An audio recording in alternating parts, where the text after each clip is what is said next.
Good evening, ladies and gentlemen. We have reached the magic hour of 6:30, so I think it's time for us to begin. We want to begin on time so we can conclude on time. Is Ms. Clines here? Ms. Mildred Clines? Oh, okay, somebody went to go get her. Okay, well, while we're waiting for her to come in, I'll go ahead and make my introductory remarks. On behalf of the League of Women Voters of Metro St. Louis and the Ferguson-Florissant School District, I welcome you to the Candidates Forum. My name is Louise Wilkerson, and I am a member of the Board of Directors of the League of Women Voters for Metro St. Louis. I will be your moderator this evening.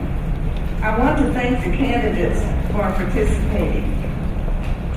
They are running for seats on the Board of Education. These are very important elected positions in your community. They are seated in the order they appear on the ballot. They are Scott Ebert, Christopher Scott Ryan, Ms. Courtney Graves, and Ms. Mildred Clines. Thank you for participating. Before I go over the ground rules for tonight, or maybe I'll wait a little bit till folks get seated. I'm so glad that we ran out of chairs. Yay! That's a good thing.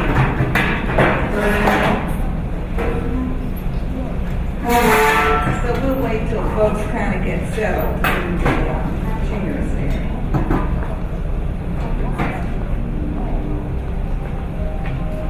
Okay. Before I read the ground rules for tonight, I want to thank a few individuals who have worked very hard to make the forum tonight possible. First, we want to thank the parent-teacher groups of the Ferguson-Florissant School District. They're the ones who really are behind organizing the forum and asking the League of Women Voters to assist with it, so we appreciate them. And then, of course, we'd like to thank the principal of this wonderful school, the Johnson Wabash Elementary School, Dr. Liggett. So we thank her for her hospitality and letting us use this wonderful facility. Thank you, Dr. Liggett. And from the League,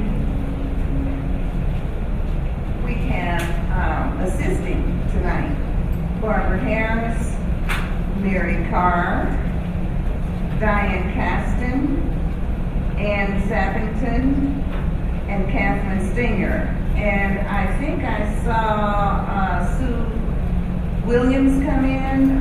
She's not assisting, she's helping out in the audience, so we appreciate that. Mary Carr will be our timekeeper tonight, and she has a stop sign and a 30-second warning sign, and candidates, I urge you to take it seriously, okay, because Mary is very serious about her duties as a timekeeper tonight. And I'd also like to thank Julie Behrens of the League office for making sure that I came well equipped tonight with everything I need. So, first, let me tell you a little bit about the League. The League of Women Voters is a nonprofit, nonpartisan organization. Its mission is to empower citizens to participate meaningfully in the democratic process. That is our mission. We do not endorse or oppose candidates. However, we do advocate for or speak out against ballot issues. We take positions on public policy issues, but first we do our research. So we research every issue, so we know the ins, the outs, who might be the winners, who are the losers, and then we take a position. And so I just want you to know that. The league believes that one of the best ways for voters to learn about those seeking election is to hear them speak and answer questions in a public forum. Therefore, we are simply delighted to facilitate the forum for you tonight. Now let me review the rules for tonight's forum. Once again, the candidates are seated in the order that their names appear on the ballot. They will give their opening statements in that order. Mr. Ebert will be first, and so on. And their closing statements will be given in the reverse order, with Ms. Clines going first. Okay?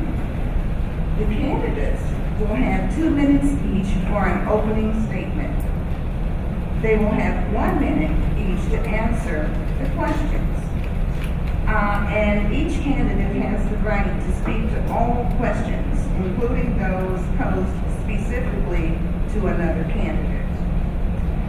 They will each have 2 minutes for a closing statement. All right? Now, for your role, the audience. The audience will write questions directed to one candidate or the group on cards which have been provided for you, and they will be collected by the volunteers from the League of Women Voters. 1 question per card, please.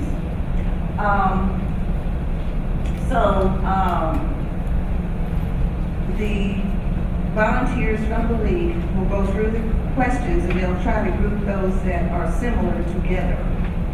And they'll screen the questions as well, because we want questions which are of general interest and not about personal matters. The League believes that forums should cover issues, not personalities. Okay, and we respectfully ask the audience not to engage in applause, shout-outs, or demonstrations of any kind, because those take away time and they may tend to be unsettling and they will not be allowed. The League of Women Voters and the parent-teacher organizations who are sponsoring this reserve the right to ask seriously disruptive audience members and/or candidates to leave. Now, I'm required to say that, but I think that's superfluous because I know we won't have any issues like that here tonight. As the moderator, I will read to the candidates the questions submitted by members of the audience. I retain the option to combine questions that are similar or address the same topic.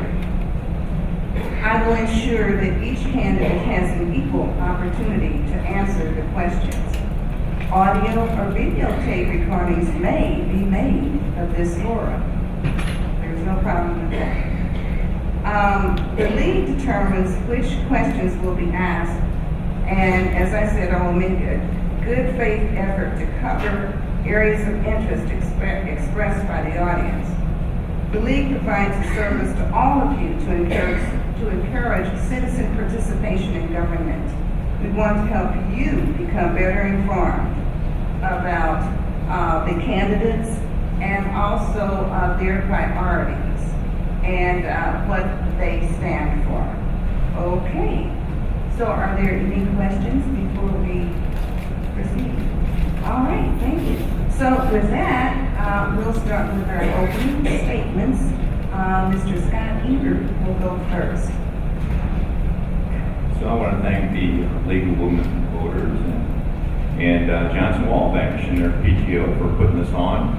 I think this is something the board could look into going forward, actually having some sort of forum like this that we could take questions from our voters and our public. That would be awesome. So I'm supposed to sit here and tell you all kinds of wonderful things about me. I'm not going to make this about me. If you want to hear wonderful things, call my wife and kids. Well, maybe don't call them, but you can contact me, talk to me anytime you want. I was ready to pass on the baton when it comes to running for the school board.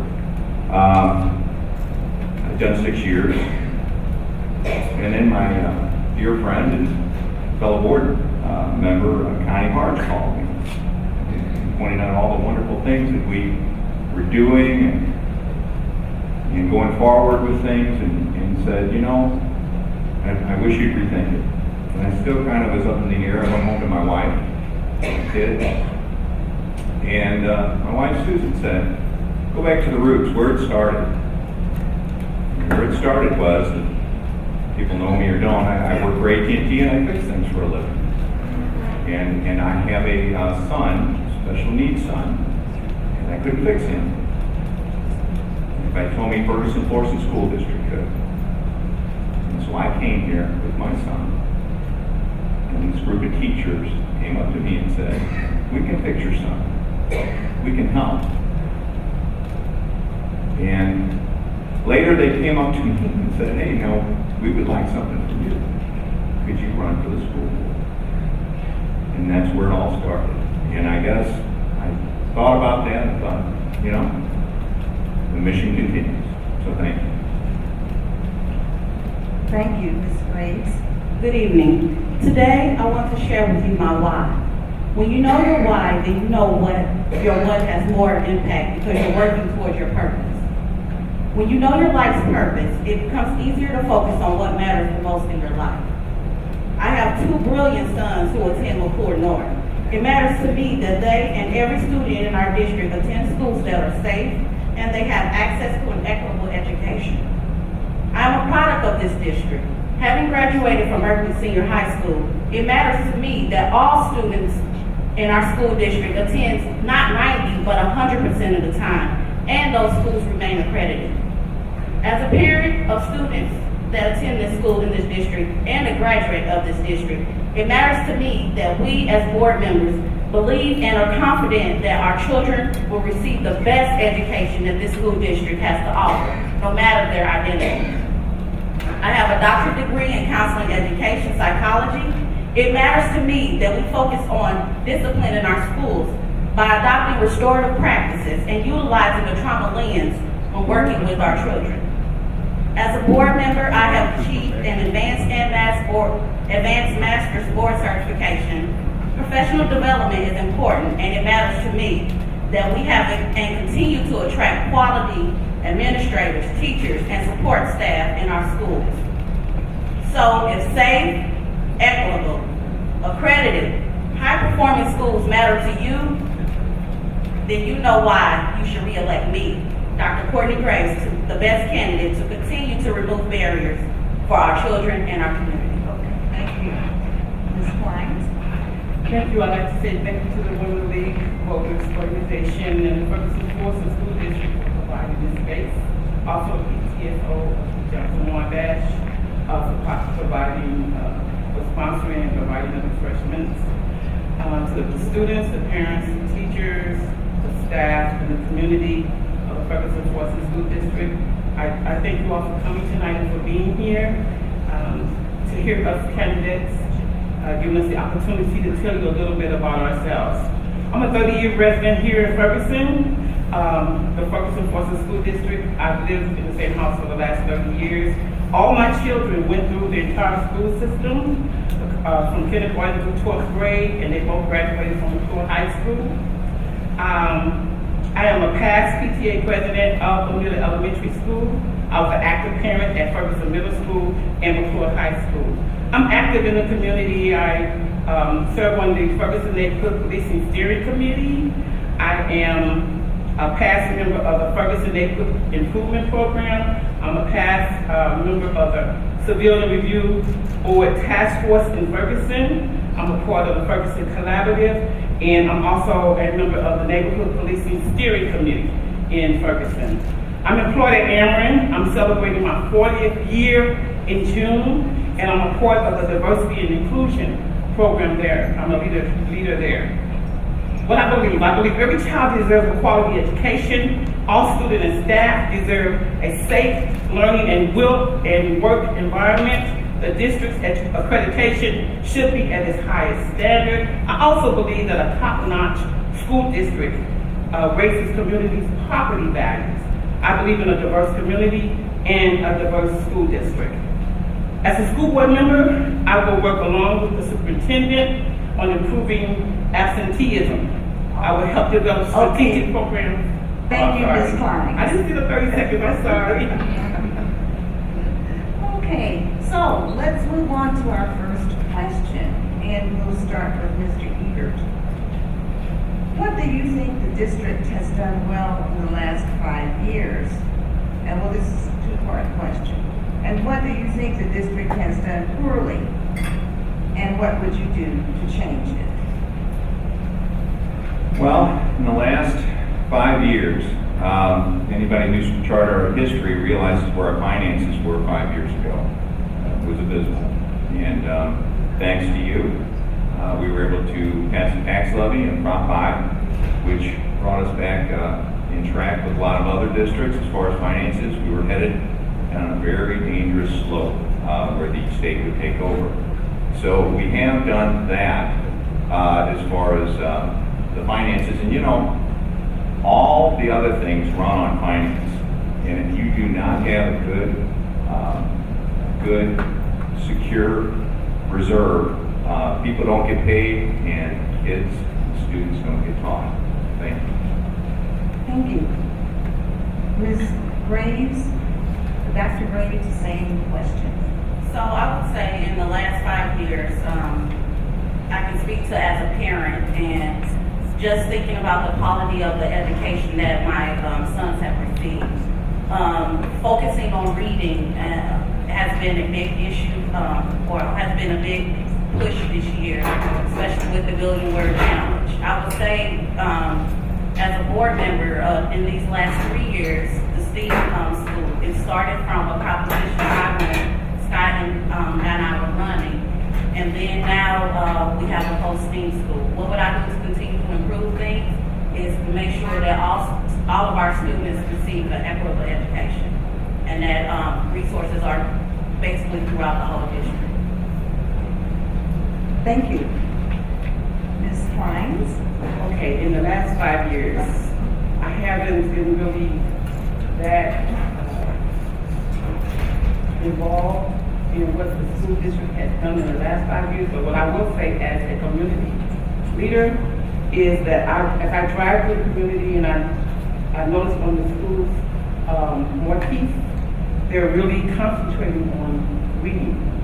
And I think that's a great thing, because I think the reading is fundamental for everything.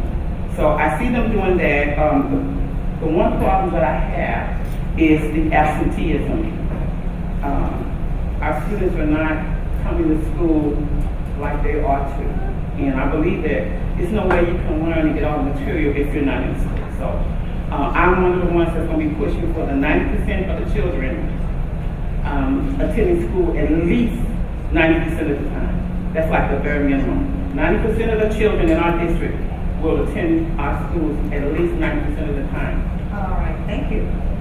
All right, on to our second question, and we'll start this time with Dr. Graves. And this is related to what's going on currently in our nation, and it's about student political engagement. As you've probably heard, nationally, there's a student walkout plan for March 14th. So a member of the audience says there is a planned walkout next week where all the high schools are planning to meet at McClure High School on the track. What are your views on our students walking out of school and perhaps leaving their campuses?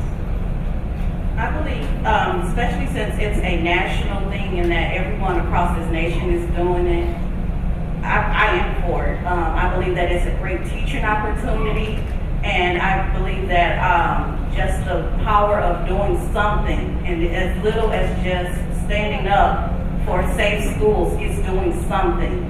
And I am all for it, and if our district as a board member is doing it, I will be there as well. Thank you. Ms. Clines? I'm 100% behind our students. That's their opportunity to have their voices heard. They're going to make a stand, and I support them 100%. We need to listen to our young people and hear what they have to say and let them express themselves. And I think if we as adults and the community should stand stand behind them and let them know that we're behind them and that we're listening to them. And we want to hear what they have to say. Thank you. Thank you. I believe that protest is great. I mean, if it's something you truly believe in, now it has to be respectful. It has to be, not chaotic. And what better place to, shall we say, learn how to protest than in school? So I really hope our staff and our teachers and everything else get involved and, really kind of have some really hard discussions with the kids as far as not just protest, but do they really, are we just protesting because that's the thing to do? Or do we really know the facts behind the protest and how committed are we? What, as an individual person, so you have the protest as a group, and an individual, what do you know about it and what do you stand for? Because a protest can be many things. Doesn't necessarily you have to believe in every single item. So get to know yourself. Okay, thank you very much. All right, we're moving on to another topic, which is timely, it's controversial, and we'll start with Ms. Clines. There are concerns about the school to prison pipeline, and a couple of the factors that are cited that contribute to that phenomenon is an increase in police officers being in schools and zero tolerance policies with respect to infractions and discipline. So what is your perspective on these policies, specifically zero tolerance and an increasing number of police officers in the schools? What is your perspective? Yes, so in reference to the school to prison pipeline, when you have the zero tolerance in our schools, there is a tendency to push our children out of our schools into prison. And when you have police officers in our school that's policing our children, number one, I do not believe the police should be policing our children, their children. If the police are in our schools, which we call it SROs, if they're in our schools to mentor, to advise, to build rapport, to create legitimacy with them, that's fine. But if they're there to administer discipline, I'm totally against that. I believe that discipline should be left to the administrators, counselors of our school. Thank you. Mr. Ebert. I'm 100% behind policing and police officers. And I've often wondered, why are police officers the enemy? They give their lives and put their lives on the line a lot of times. Now in our schools, I don't understand the zero tolerance thing. There's all kinds of policies and things that you can do to help kids. I'm for helping kids. It's not a pipeline to prison. But on the other hand, you've got disruptors. What about the 25 that are there, ready to learn and ready, just please teach me. I want to learn. I want to have a better life for myself. No, you should never throw a child toward prison or in the trash can, but we've got to do more for those kids. We have to implement some sort of counseling or whatever that is, but no, they should be taught, but they shouldn't cheat the other children from their learning. Okay, thank you. Dr. Graves. Zero tolerance is necessary when it's a safety issue to our schools, to our parents, to our children, to our staff. I do believe if, depending on the act, zero tolerance is necessary because all of our students want to attend a place where it's safe. In regards to SROs in our schools, I believe they are needed. They serve as role models. They are able to build relationships with our students. In my school, in particular, my kids' school, McClure North, we just had an article our SRO was in, and he was phenomenal. So just in regards to, we just need to make sure we have restorative practice, de-escalation techniques, and training. Thank you. Okay, we'll start the next question with, Excuse me, I'm sorry. what can we ask, like before somebody asks a question, we can say something else again about that question? We really, then we'd have to give everybody else, maybe another 30 seconds. Is that what you're asking for? The other candidates, are you all right with that? An additional 30 seconds if you wish? Okay. I'd like to go back to the zero tolerance. Zero tolerance, it does depend on the act, but if we're suspending children for having a cell phone or disagreeing or having an argument with a teacher, you're putting the children out of school and they cannot learn when they're out of school. And I think there's another way that you can address that child and help the child to learn other than putting them out of school. And like I said, SROs, Thank you. Sure. You get another 30 seconds. I'd just like to say that I tell my kids all the time when they're even having trouble with their friends, I truly do not believe there's such a thing as bad kids. I believe it's the adults around them and in their lives. We have to get better role models and better adults in these kids' lives. And that is not through prison. I guess I'll take 32. Yes. Just the biggest thing is, in Ferguson Forest School District, we work hard every year to look at our code of conduct and to make sure that we are practicing what we believe and what we preach. And I just hope that we continue to do that, and as a board member, I will make sure that we continue to look at the code of conduct. Thank you. Okay, so the next question is somewhat related to that. It has to do with school security. And as you know, there are some recommendations about arming teachers with firearms in schools. So what is your perspective or opinion on such a practice? I just believe firearms should be in the hands of trained professionals. I don't believe teachers are trained professionals. As far as that goes, I mean, there's plenty of chaos in a lot of these schools, and we all know what happened in Florida, and that cannot happen in our district. And Courtney and I are working constantly with the rest of the board to put policies in place for that not to happen with the superintendent and his staff. Sure, you can't control everything, but my goodness, that can't happen in our district. We've got to do things, and Prop I helped. We went ahead and secured our buildings, the entrances and swipe cards and things like that, but we have to do more. We have to make sure that every person that comes to school gets home safely to their family at night. Thank you. Thank you. Dr. Graves? Guns do not belong in the classroom. The classroom is a place of learning. And it will be very difficult for my sons to be in a classroom with a teacher with a gun. Not knowing if she's properly trained, if he or she is properly trained, not knowing what happened to them the night before, not knowing if they're triggered by something, loud noise, not knowing if they have received proper training. As I stated before, guns should not be in the classroom. Thank you. Ms. Clines? I don't think guns should be in the schools at all. I think,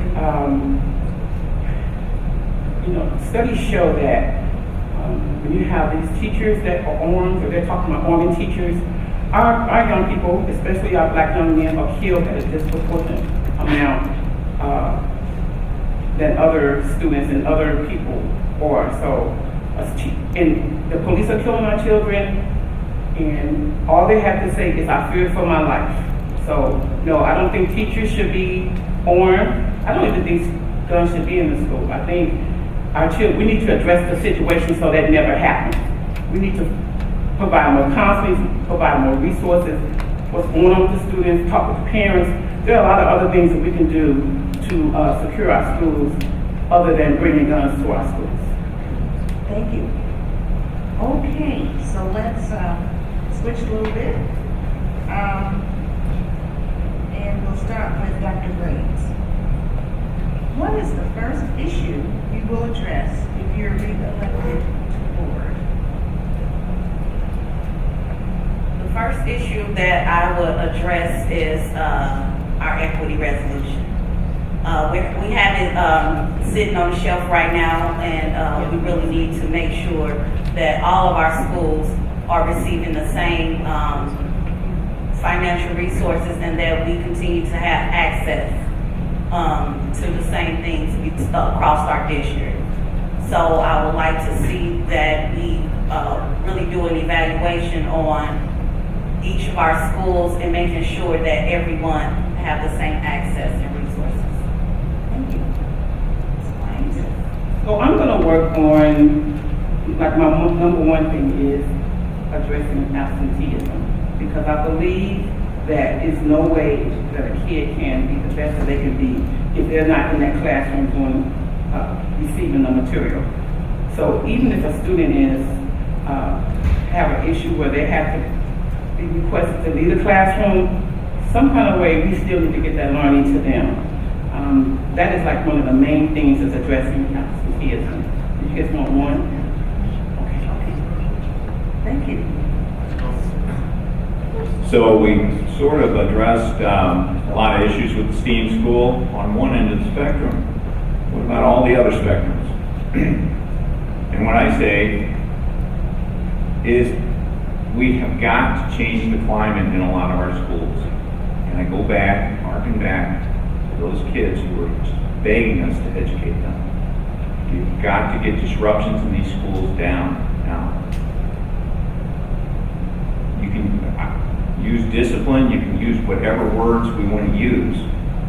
There has to be some sort of order in these schools to increase learning, increase reading, and at the same time, take those kids and help them, help these kids, and help everyone as far as all the ones who have wasted learning hours.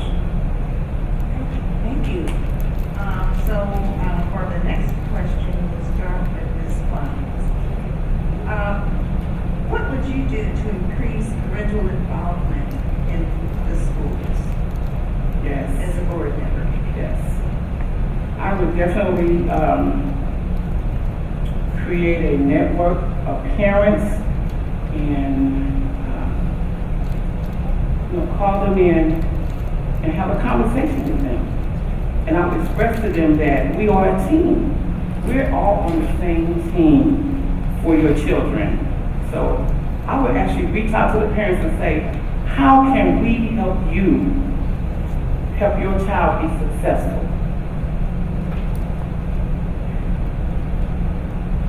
And I would listen to what they have to say. I would bring the students together with the parents, and then we work on that. Yes. Thank you. Okay. Thank you. All right. Let's see.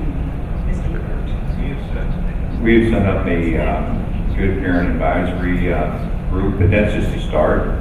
I kind of like this. I'd like the board to get out to the parents more often. Have forums and even coffee shops, really broadcast it out there and listen to what the problems are. Ms. Klein said about attendance. Well, find out why. Why is attendance so bad? Offer help. Get with the community organizations, churches, and find out how we can help besides the teaching end of what we do best. And get out there and like we all believe in, listen to parents. They'll tell you what's wrong, and we can then, we're always at the top here, and we never really ever get a chance to get out there to the community that actually elects us. Thank you. To me, I think it's important first that we create spaces that are inviting. We have to show our parents that we want them in our places. We have to show them that when they come to schools that we really want them there. And then once they're there, we have to give them things to do. We can't ask them to come and then they have no purpose. Everybody needs a purpose. And if the purpose is to make sure that their child receives a quality education, Then we have to teach them how. How do you do this? How do you do this work? So I would first start with inviting them, and giving them something to do, and then teaching them how to do it. Thank you. Ms. Clines? Oh, you did? Okay. Oh, I'm sorry. All right. So everybody answered that question? Okay. Thank you. And so, let's see, I think we start with Ms. Clines is answering the next question first. Who started? She's, okay, so we're back with Mr. Ebert. Okay. Thank you. How do you think the board can ensure that a school district attracts and retains quality teachers and support staff? Well, I don't know how everybody else feels out there, but in my life, it's been one thing and one thing only. It's been money. My goal someday is when we post a job, we have 500 people click on that. And the person that gets the job, everybody throws a party for them, saying, oh my God, you were able to get in at Ferguson Florissant School District. Because I truly believe that money is a motivator. And you can then screen through 500 applicants, and oh my gosh, it would be like our students are learning from college professors. So, you know, like I said earlier, if you're wondering why I talk so much about the money, well, that's part of my strategic plan, the money, but the money is the machine behind everything. And if we can outpay every other district, we'll steal their best talent, and man, our numbers are slower. Thank you. Ms. Graves? It's almost kind of like in regards to with the whole parent question. I also think that with attracting teachers, we have to give them something that they want to come to. We have to show that we are the best in everything that we do, that we have evidence-based practices in our classrooms, that we have something that you want to be a part of, that when you go into schools that the climate is good, that the morale is high in those schools. You want to go into a place where you feel welcome, and those would attract the teachers. It will speak for ourselves when we are raising achievement. Thank you. Ms. Clines? Yes, I think salary is important, but also benefits. But also, I think with teachers, those who were like born to be teachers, were inspiring to be teachers, sometimes that money is not like the most important thing. It's like their passion. So I think we need to let them know that they're going to be entering into a supportive environment, and that we're giving them an opportunity to be creative and use their art that they went to school for. Okay, thank you. All right, we'll start the next question with Dr. Graves. And this audience member is concerned about the extent to which political action committees or PACs appear to control the political process. And so his or her question is, in your case, would you say that the majority of your campaign donations come from residents in the district instead of political action committees or PACs? I was asking about my campaign in general. Yeah, any campaign funds that you have? I would say it came from the people.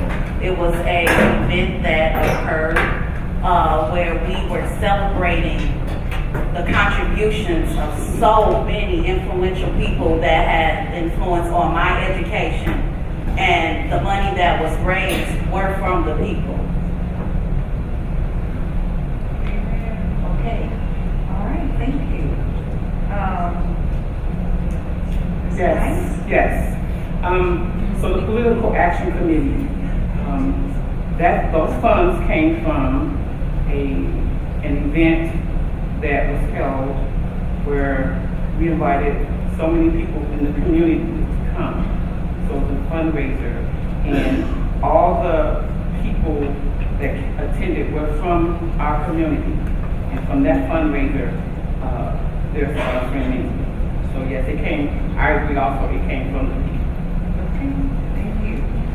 Mr. Ebert? Like most things in my life, what you see is what you get.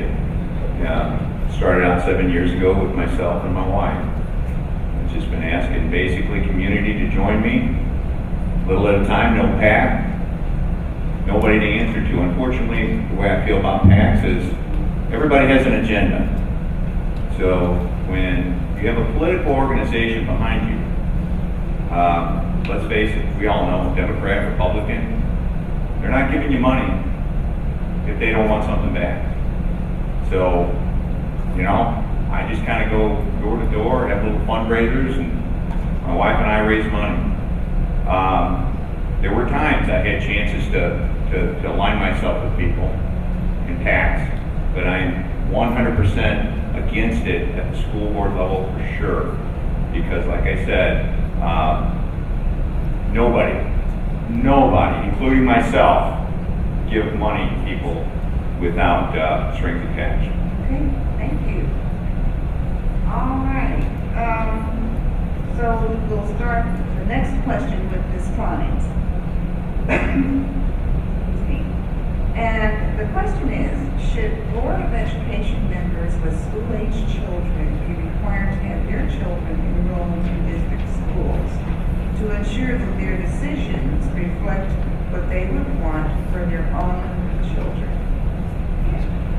Yes, just like the superintendent's children are required to be, to attend our district schools, I believe that board members' children should be required to attend our district schools because that's where your passion is. That's where you invest in your children. That's the most important thing to any of us is our children. So where our children are, that's where our heart is, and that's where we're going to put all our energy. So I think if you're a board member, your children should attend district schools. Yes. Thank you. Next Mr. one. Ebert? That question, again, I believe is addressed to me from the PAC. Okay? My kids do not go to this district anymore, and it's a sad thing. It's a very sad thing. Everything was wonderful until middle school. And then my daughter's face got thrown into a locker. And I said, Lauren.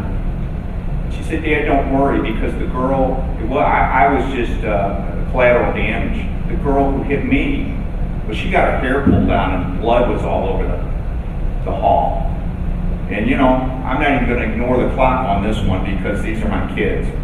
My son, I go to parent-teacher conference, and she says to me, well, I said, don't talk to me as a board member, talk to me as a dad. And she says, well, I was so encouraged. We were going to team my classroom of special needs kids with 30 other kids.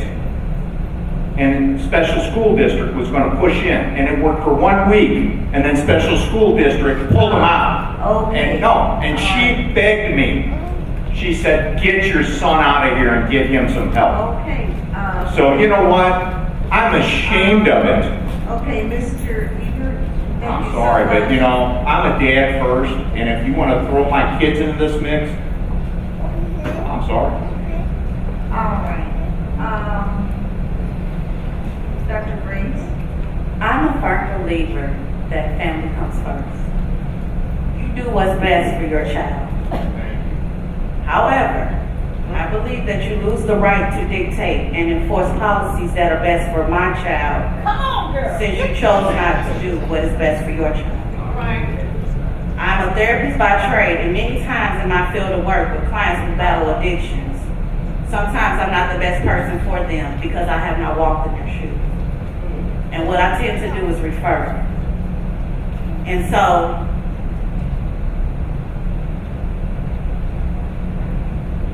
you can have empathy, but if you haven't walked in our parents' shoes, it's hard for you to make this shift. Thank you.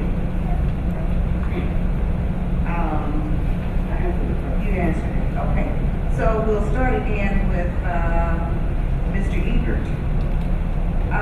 There is currently a significant shortage of substitute teachers available for the district, and this citizen wants to know what steps would you propose for the district to remedy this situation? Because apparently sometimes there isn't a substitute teacher available and kids are split between other classes. So, most kids who have substitutes in their rooms will tell you the primary learning they get that day is through videos and movies. Substitute teacher, they don't know what they're doing as far as where they're at in their curriculum, so we watch a movie. This has been a contention of mine since the day I stepped on this board. I've been a proponent from day one to limit the substitutes and have a substitute department and substitutes in each school who know the kids and know the curriculum and where they're at. And I every district suffers from this, but I don't understand. To me, it seems pretty simple. We're all numbers based. Well, based on the numbers, you'll know basically what you'll need, and there'll be our employees teaching our kids. No better solution. Thank you, Dr. Graves. Kind of improvements, I don't know.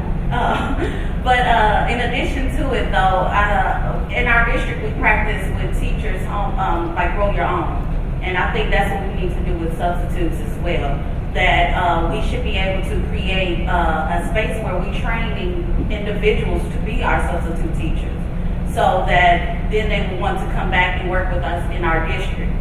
So for me, I think that if we reach out to the partnerships that we have with UMSU, with WashU, and get those graduates and those who are in schools, we create our own substitute teachers. And then they will know our curriculum, and they will know exactly how we do things here in the Ferguson Florissant School District. Thank you. Okay, so the substitute teachers, I would work real close with the teachers union and kind of pull on that. I think when you have teachers that are specialized in a certain subject, when they come into a classroom, they might not be totally familiar with where that particular teacher was, but they should be able to come up to speed pretty fast. So I think if we can, network or form an alliance with the teachers union to pull on those teachers that maybe were not employed but still in the union. Yes. Okay. Thank you. All right, so we'll start with Dr. Graves. The next question, and this has been mentioned before, but specifically, what would you as a board member do to help increase the attendance rate in the schools? To increase attendance rate, kind of going on about you. Different. Just looking at why. Going in our homes, in our community, and figuring out why. We have so many families that are dealing with so many things on a day-to-day basis. So we need more counselors, more social workers in our schools, more support systems to really figure out what's going on in our families that the child is not coming to school. We really need to look into that and do more outreach, go outdoors, go get the kids where they are at to figure out exactly what's going on. And that's the only way we can increase attendance. Thank you. So I would work on creating an environment where our kids want to come to school. Create an environment where they're also letting them know what our expectations are. You go to school, you come to school every day. When I was in school, we went to school every day. So one of the things is most of our children are bused. And so even if for some reason they miss the bus, I think there should be some sort of way we can still get that kid to school. Yes. Thank you. Mr. Ebert. Ms. Klein hit on a point there, which is what's wrong with our environment? What's wrong? Why don't kids want to come to school? What's wrong? Something to really think about. And I totally agree with Courtney. If you go out and ask people what they want, they'll tell you. They'll tell you. And if people, and then it snowballs on itself. Once they tell you, and we take some corrective action, It really helps the attendance and helps people want to come to school. It'll just snowball from there. And we'll find out more things. And we can allocate our resources to that direction. But they'll tell you, and ask yourself that question, what's wrong with our district? Why don't people want to come to school with their kids? And why don't parents want to send their kids to school? What's wrong?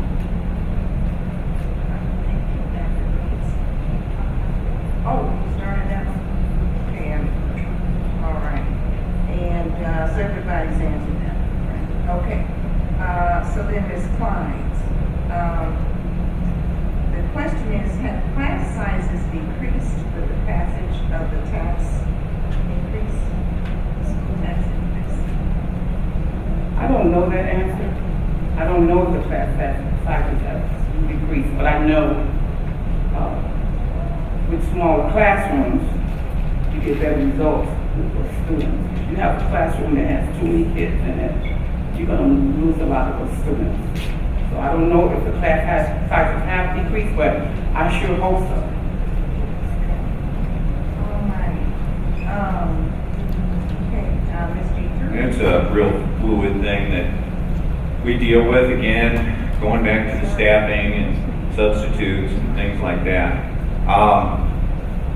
You know, data can show you anything you want it to show you. And I have been told many times by administration that it really doesn't matter. So let's take a look at that. Now, I'm trying to teach 10 kids how to change the oil on their car versus 4. Now, who's going to be more successful? So no, I'm a big proponent on smaller class sizes, yet at the same time, there has to be, you know, track data that shows that it's improving and gear that education toward every type of person in that spectrum, every type of student. I didn't hear what proposition it was, but I'm not sure if that proposition was even geared towards reducing the class size. But looking at our class sizes, I mean, it's something that we have to do constantly in every approach that we take in our schools. And the class size can be different for, the class size can change and grow depending on many different things. It can be that we have students that are coming into the district and we have to make room for them. On the flip side, we have schools that do not have enough students in it, and that's why we're looking at right sizing or restructuring as well. So we just really have to look at the data, and then from there, then we can make decisions on what type of supports need to be in those classrooms. Okay, thank you. All right, so we'll start with Mr. Ebert. This next question, and it has to do with school closings. And this audience member says that there was a preliminary plan unveiled in October to possibly close Boat and Central Elementary schools.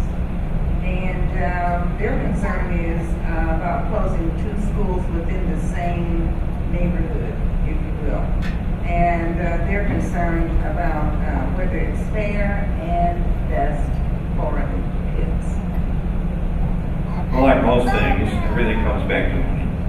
Okay, so whether it's class sizes or school buildings, this district was built in a state aid in the 60s, 70s, and 80s, and some of our schools are 30% full. So we have to do something. But, you know, I'm for sharing in our motto, one district united, and I believe every community has to share in this. It should just be one community here and one community there. With that said, sure, my kids went to Coleman's Elementary. I'd be sad to kind of see it close, but is it really the brick and mortar? I mean, think back to when you went to school. What are your memories? Can anybody in here tell me what the paint on the gym floor or the gym wall was? No, but you know about your friends and family and the events there. So it is sentimental, but at the same time, the actual school are the people and the staff and the kids.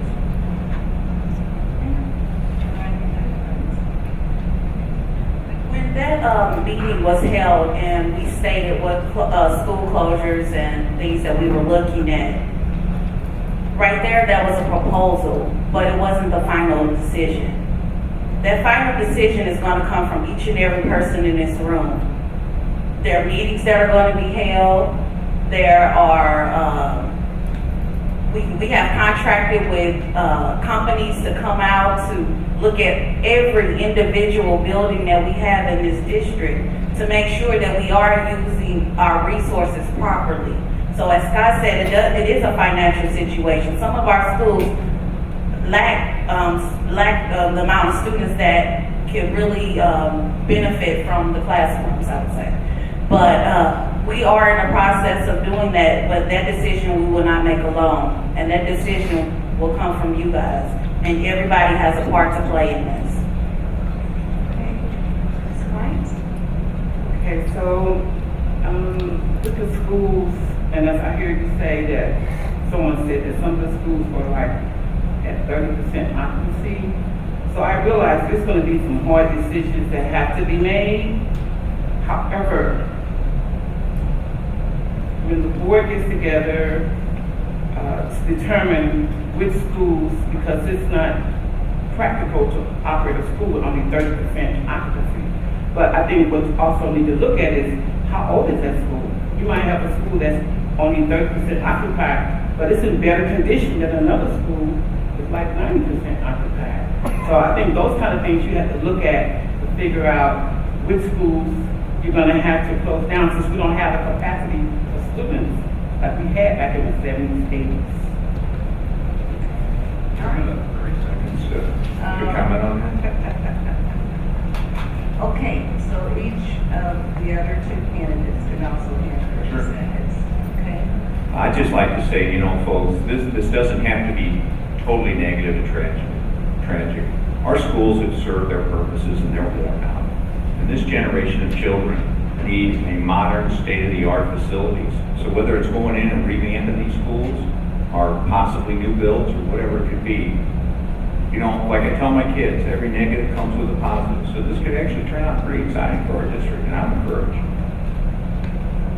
Just quick to say, I believe in community schools, and we should have schools in our communities. Just a quick slope, well, I don't remember how long time, but I just do believe in community schools, and that if we are closing schools, let's just make sure that we repurpose those schools for something better in the community. Be it, I don't want to go with in regards to what it could be, but it's endless in regards to what the opportunities we can have with some of the buildings that may need to be closed. All right, thank you. Ms. Clines? Wow. Okay, so you don't want an additional 30 seconds. All right, thank you. So this next question has to do with a program that I think was probably fairly popular. It's about the Oasis Volunteer Tutoring Program, and it involved reading to elementary school students. And the concern is that this year there is no coordinator for the program. This is what this resident is saying.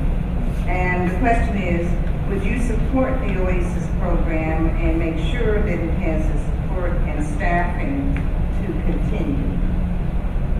So that's, we're starting with Dr. Graves on that one. So the Oasis program is a big program focused on having individuals come to read with the students and to continue the process of education. And I would really be interested in finding out exactly what happened, why we don't have a person that's teaching. Right, so just making sure that we have people to continue to work with our children and having that support, having that ongoing support, not only with just teachers, but other individuals in the community that want to form relationships with our students. And we are trying to reach 1 billion words this year. 2 billion, my bad. 2 billion words. And that's the only way we can do it, by reading. One I'm not familiar with that particular program, but I am definitely familiar with volunteerism. And that is one of the things when my children were in elementary school, we had the community involved. They were coming to the schools and read to our children. So I think that's part of the pie or the picture is to get our community involved. I don't know why they don't have this coordinator, but there's a portion of our community that's anxious. They just need some direction. They want to know how can we be involved, and this would be like an excellent program for them to come into. Well, before my illustrious days here on this board, I was asked to be, a mentor to young scholars. And boy, it was a really rewarding, fun time. I got a group of kids, I guess 5th and 6th graders. So, it's awesome to do things like that. And I must know 9 Oasis people that do that work. My wife even did some of that work. So yeah, Courtney, I did not know. With the focus on reading that we have in the district, it only makes sense. So I'm 1,000% for getting. You talk about getting the community involved. My goodness, these are people that are already involved. So we definitely need to keep the people we have. That's for sure. All right, thank you. Ms. Clines, you'll start with the next question. You'll tackle the next question first. I'll try. All right. I'm sure you will. Does the Ferguson Florissant School District have racial problems? If yes, how do you think they should be addressed? Oh yes, I think the Ferguson Florissant School District has racial problems like many other school districts in our community. And statistics show that our black children are disciplined at a disproportionate amount than the white children are. They're suspended at a higher rate. So I think we need to look at the discipline problems, the discipline policies, the discipline policies, and look at them with an unbiased eye to figure out why is that. So are you saying that our children are better than the other kids? So we need to look at that and find out why that is the way it is and why the results are the way they are. Race is always the elephant in the room, I was told I couldn't use Martin Luther King's line because it doesn't belong to me as an old white guy. But I have a dream too, and it is crippling us. Race is everywhere, and it's crippling us as a society, as far as I'm concerned. I made it my mission to raise my kids in a diverse community, and I'm glad I did that. I hope, and that's my hope and dream someday, that it just is not the issue that it is on both sides, white and black. And, I'm trying to do my part, and hopefully everybody in this room is also. Thank you. Thank you, Dr. Graves. This week I was had the opportunity to just to prepare for this forum. I was relooking at our APR scores. And part of those scores, it talks about our demographics in the Ferguson Florissant School District. We are 80% African American. Either it was 80 or it was 90. Whatever it was an eye-opener that we are losing our Caucasian students in a rapid cycle. And race is an issue. For some reason, our schools are no longer diverse. When I was when I started back at Walnut Grove, it was mixed. It was 50-50 for the most part. And now it's not like that. So it's something going on. And right, like you said, Scott, there is an elephant in the room. And we have to tackle that. We have to have courageous conversations. We have to talk about the white flight that happens in our middle schools. Okay, thank you. Next question, Mr. Ebert, will start us out. And it's, what new programs can you envision that the district should acquire to prepare students for the future? What new programs? New programs. Well, we're doing a lot already. It's been an exciting time because, a mentor of mine told me, no action is the wrong action. So we're trying all kinds of things, including STEAM school. I wish we could, and I keep harking back to this, I wish we could develop programs, if you want to say, like the STEAM school with all spectrums. And if anything I learned from my special needs son, every student should have an individual learning program. I don't care if they're rocket scientists. Maybe they can go faster and learn more. Maybe an 18-year-old could find the cure to cancer. But, I love that picture of a car from the 1800s versus now, and now look at a schoolroom from the 1800s. It looks identical to now. We have to change that. Our district is moving forward. We have plans in regards to where we want to go and where we want to be in the 21st century. We're on our way. The STEAM school was our first example of one of the bright spots in our district. Looking at where we're going next, looking at our high schools, the IB program that we have going into McClure North, looking at the advanced placement schools that having more programs. We're on the right direction in regards to looking at all the things that our district can offer. And we just got to do it now. And the time is now, and we need everybody in this room support for us to be the best we can be and move us into the 21st century. Okay, Ms. Clines? Yes, I envision a STEAM school at all of our schools. I think the STEAM school that we have in our district is great, but I think our children in all the other schools need to know that they're great as well. We need to pour into them positive affirmations. We need to let them know that the sky is the limit, no matter what part of the district they live in. Yeah. And so that's why I envision going to every school, having a program like that in every school, and encouraging every child to be the best that they can be. Thank you. Let's see, Dr. Graves, you'll start us out with the next question. And it has to do with an age-old problem in schools, and it's bullying. And the question is, should a school be allowed to transfer to a child who is bullying particular children in that school? Should that school be allowed to transfer that child, the bully, to another school? Or what recommendations do you have handling students who are bullies? As a mental health professional, I constantly work with youth who face challenging behaviors.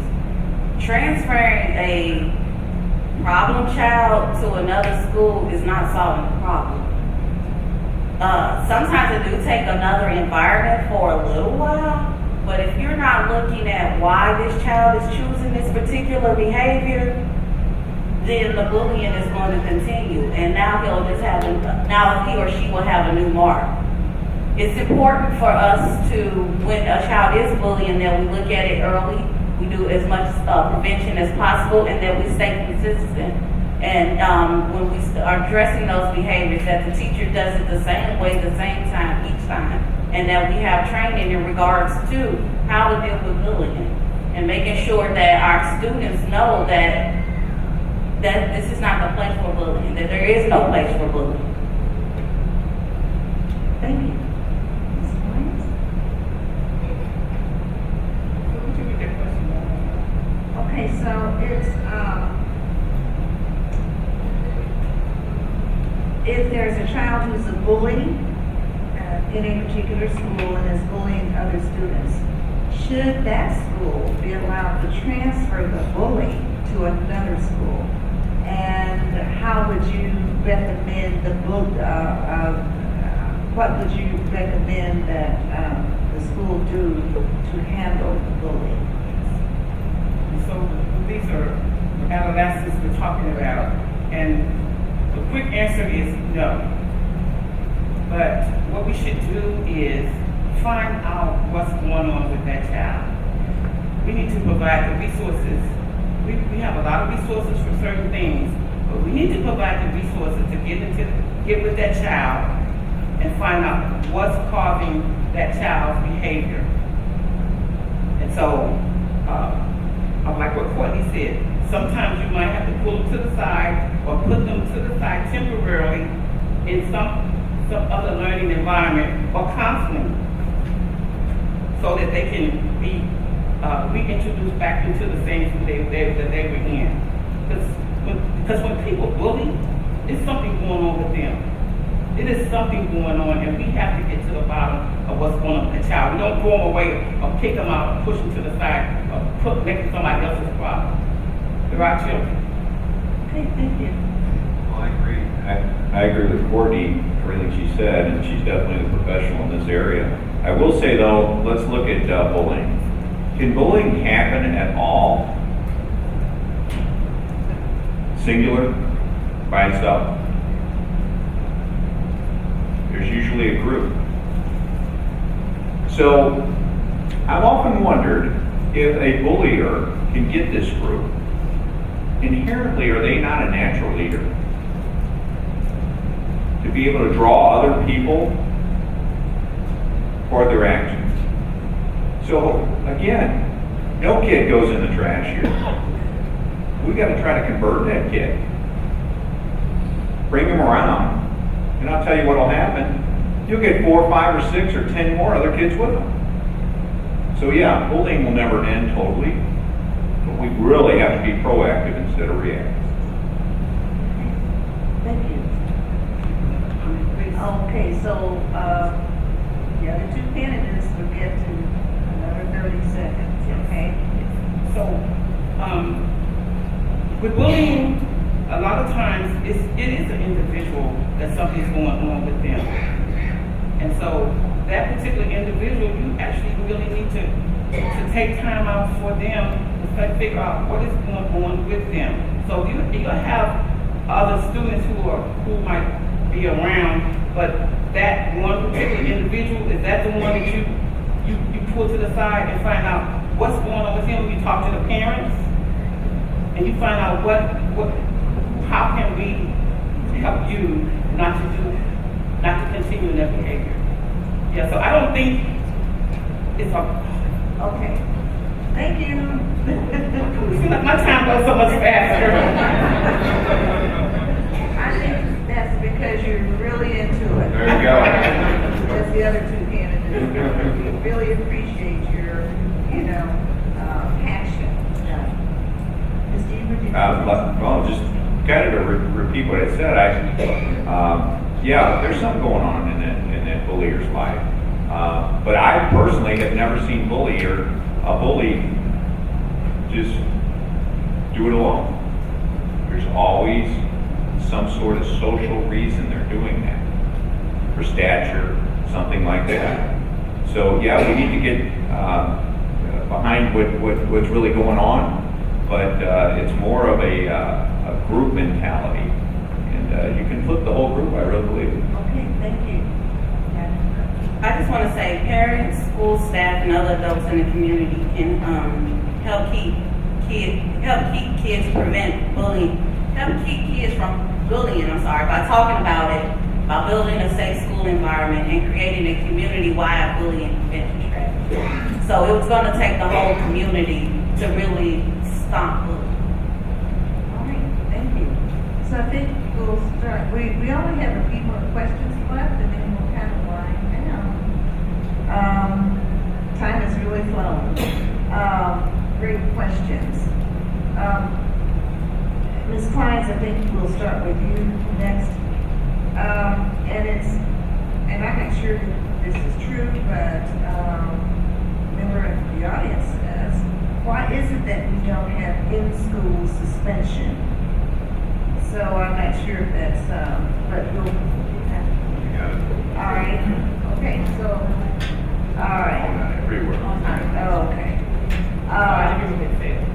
They said it isn't everywhere, but maybe you could just address what you think are the benefits or problems with Yes. in-school suspension. So just to hear that we have in-school suspension, but we don't have it everywhere, it should be everywhere. If we have it at this school, we should have it at that school.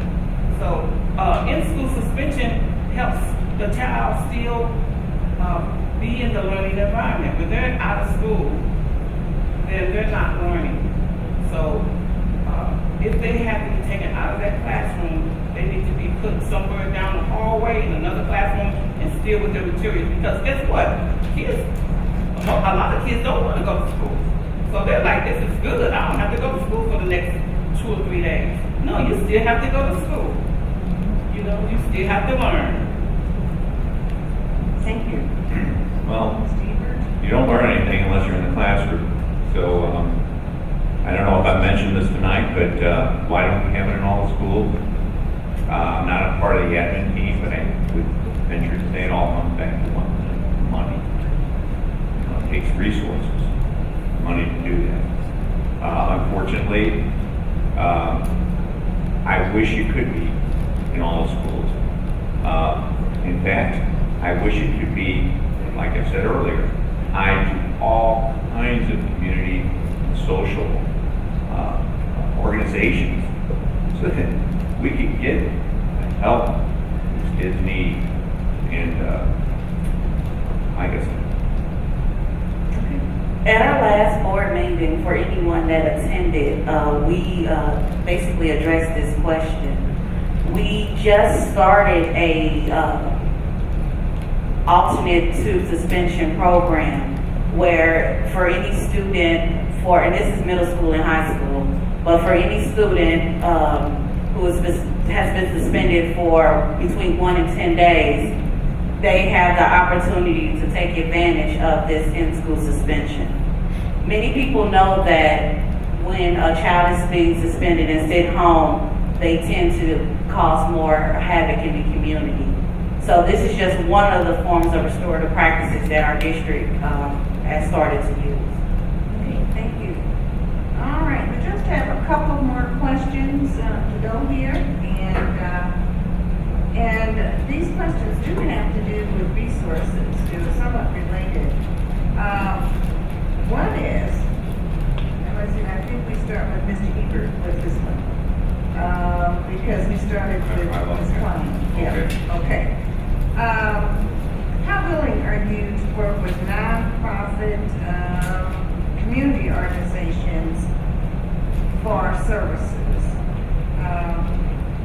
I'm totally for it. Your nonprofits are part of the community, big part of the community, sometimes the best part of the community. And it's a village, folks. It's a village. It takes everybody, especially in a district like ours, to have high needs. We have a community with high needs, students with high needs, and a lot of hurdles and tackles that we have to tackle together. Like Courtney said, as a group, the board works tirelessly trying to figure anything that we can do to help. So yeah, I'm for help from just about any organization that's willing to raise their hand and volunteer. Thank you. Dr. Graves? For me, I'm a little biased on this question. I work for a nonprofit, and 25% of the students that I serve in my employment come from right here in our district. So I am very, very much in favor of working with nonprofits. However, when we are working with nonprofits, we must vet those nonprofits, and we also need to make sure that we're reaching our students holistically. And when I say that, I mean that we're touching every facet that they need, if it's social, emotional, if it's physical health, And that's something that that's something I've been pushing Dr. Davis to really look at in regards to who is actually coming in our schools and what services that they are providing, and making sure that it is the best service that we need in our schools. Thank you. Ms. Okay, Clines? so since resources and funds have come up, I think working with nonprofits is an excellent idea, because there are needs that our students have that because of resources, they're not being met. So if we could collaborate and partner with nonprofits in our community, I think that would be awesome. Thank you. Okay, so this is the last question, and it is related to resources. And we'll start with Dr. Graves. And it's, should there be a property tax increase to get additional funding for the schools in the Ferguson-Florissant School District? I'm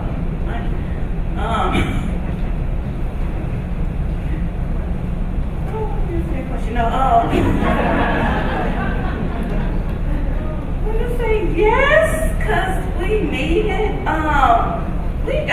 We have plans that's on the table, and we cannot do it without the funding. We want to be the best, and it takes money to be the best. As Scott said, we want to pay the teachers the best amount of money. We want the best buildings, we want the best programs, and that's going to cost money. In 2015, we did Prop I, and look at what we have now. Just think, if we do another one, what else can we get? What else can we do to make our school district the best? So, I would say yes. Ms. Okay, Clines? so I don't really know the answer to that question, because I have not had the opportunity to look at the budget. So to see if we're using our resources as efficient as we should be using them. So before I answer yes or no, I would have to take a look. Ms. Peters? So this is one of my strengths. I've been on the strategic portion of finances for years. There's a time and a place for everything. So the community, a few years back, reached out and said, sure, they passed it, and we needed it. Oh God, it was in dire need. At this point, I would wait for restructuring, reorganizations, things like that, to see right where we're at. The other thing, accreditation, folks, we're not doing real well. We have got to show this community that we're doing the right thing before we can go out with our hand out. We have got to show results. And I think once we show results, man, this community is going to be 1,000% behind us. I really mean that. And then, like anything else, it snowballs on itself. We're going to be the best district in metropolitan areas. Thank you. All right, so we'll go on to our 2-minute closing statements, and we'll start with Ms. Clines. I know I'm not going to take 10 minutes, but oh, okay.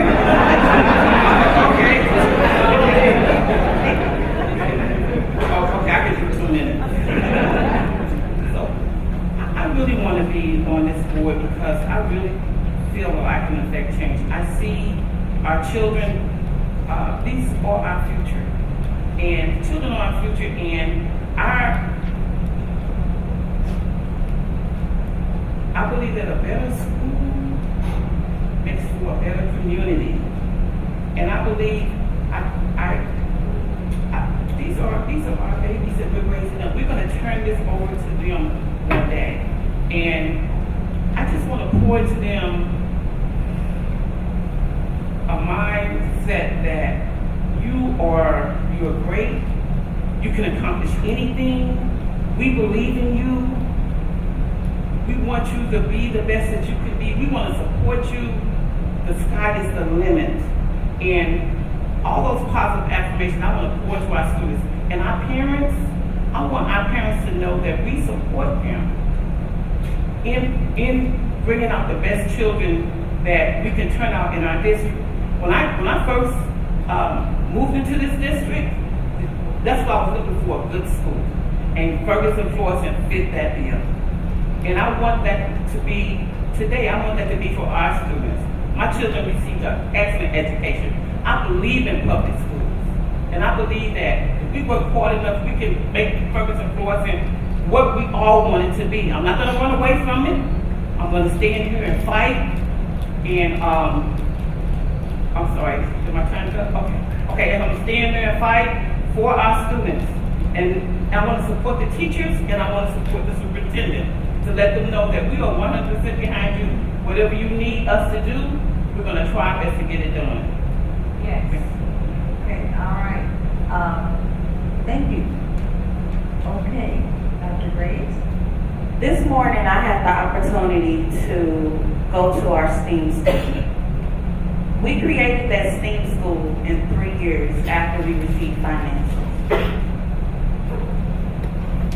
The passion, the drive that those students have at that school, we gotta do that for the rest of this district. It's a must. I left out of that school and I had tears in my eyes because my kids should have had that experience. My son should have been able to talk about project-based learning, talk about makerspace. They should have had that experience. And I feel that we're doing all of the students in this district a disservice because we don't have it in each and every one of our schools. And as a board member, I have to make sure that each time I ask a question, each time a proposal comes to me, that I ask, are we doing this for the other students in our district? It's imperative that we do better, be better. Like Scott said, our accreditation, he's quick to say that we are number 2, and that's not number 2 in the right way. We have to do something. We gotta make sure that we have safe schools. We gotta make sure that our teachers are qualified to teach our students. We gotta make sure that they wanna be here. We gotta make sure that our students wanna be there as well. We have bright spots. We have schools like Airport that has increased their reading scores. We have schools right here that we're sitting in that have increased their reading scores. We can do this. And I feel that I'm one of the people that can be here to lead this district in the right way. Thank you. Thank you. Mr. Ebert? So don't think for a second that this is an extremely important election. As Courtney stated, we've done so many things going forward in the last few years. I mean, think back how the district was 4 or 5 years ago, and where it's at now. You know, the STEAM school, I still remember the meeting I was at when we talked about that. It was in a little room. And we were met with resistance. We should use that money for ovens in the school instead of the STEAM school. And this was before Dr. Davis got here. But I'll tell you what, that was one thing I was so proud of the board. Courtney and I and the rest of the board got, no, this money's going to help our kids who desperately need it. You know, your vote on April 3rd is huge. You got to ask yourself as you go into that booth, is this really the time to change? With everything that happened down in Florida, I know there's a lot of people in this room that, shall we say, aren't my biggest supporters. But when you cast your ballot, maybe you hold your nose and you say to yourself, what 2 candidates are the best for our kids and the best for this district, and will work tirelessly to make sure that what happened in Florida does not happen here. Because ultimately, does education mean anything if you're not there alive? And I'm talking about staff, and I'm talking about students and parents, anybody who comes to our schools, anybody has a right to go home to their families at night. Thank you. Well, our time is up. Thanks very much to the candidates for participating.